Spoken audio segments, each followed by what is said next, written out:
Okay, so now we'll talk about reverb.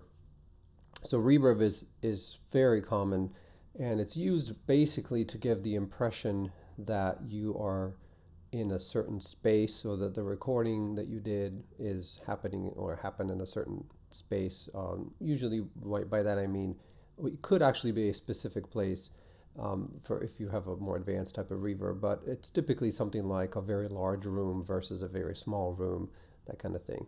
It basically mimics the natural reverb of certain spaces. So the reverb, where we're going to be used, is the simplest one that comes with Reaper. It's called reverberate. Reverberate. No, I'm sorry, reverbate. That's what it's called. Okay. And so you have, when you open this, you'll have several presets that you can work with. For example, wide discrete room. Let's say we pick this one, right? And basically you can create your own, but you can start off with some presets just to kind of see how they sound. With arms and there's little things sticking up. So you sort of get the gist of it here. So let's talk about these presets a little bit. I'm going to put everything in the middle. So the room size, obviously, that's pretty self-explanatory. The bigger the room, the larger With the arms type and of echo you will get. So if you go, with arms and there's little things sticking up. And when you put them down, it sounds obviously very artificial, but I actually think it sounds kind of cool.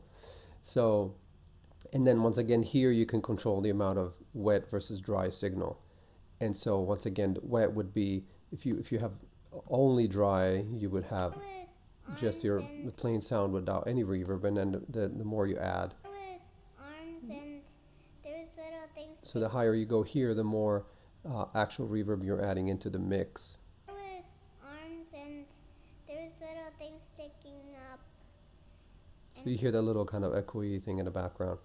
And the dampening, this is supposed to give the impression that there's certain materials in the room, because all frequencies decay at different times.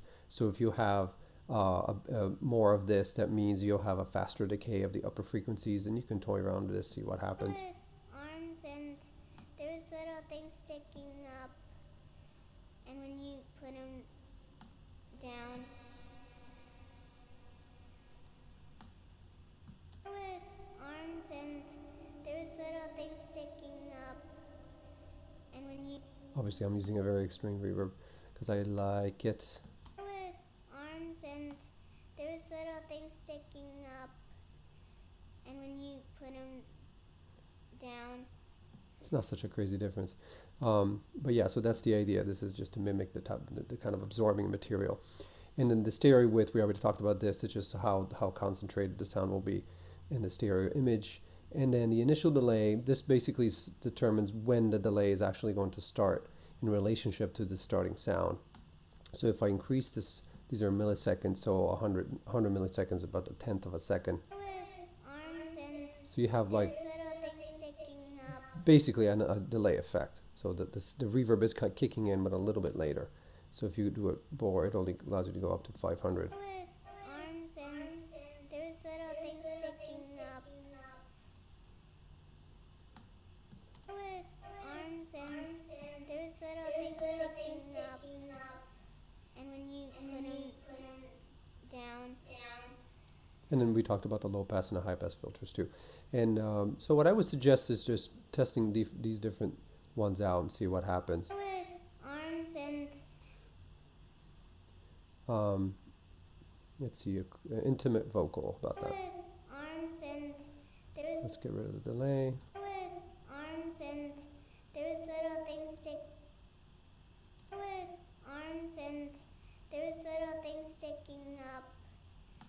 And when you put them down, I have to say, these are not the best reverbs by any means.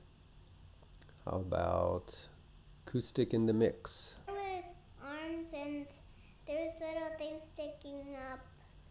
So anyway, you can mess around with these. Those are some other interesting effects as well. And you can even just add a little bit of reverb at the end of your With arms and composition, just to kind of give it a little bit of a live, more realistic feel.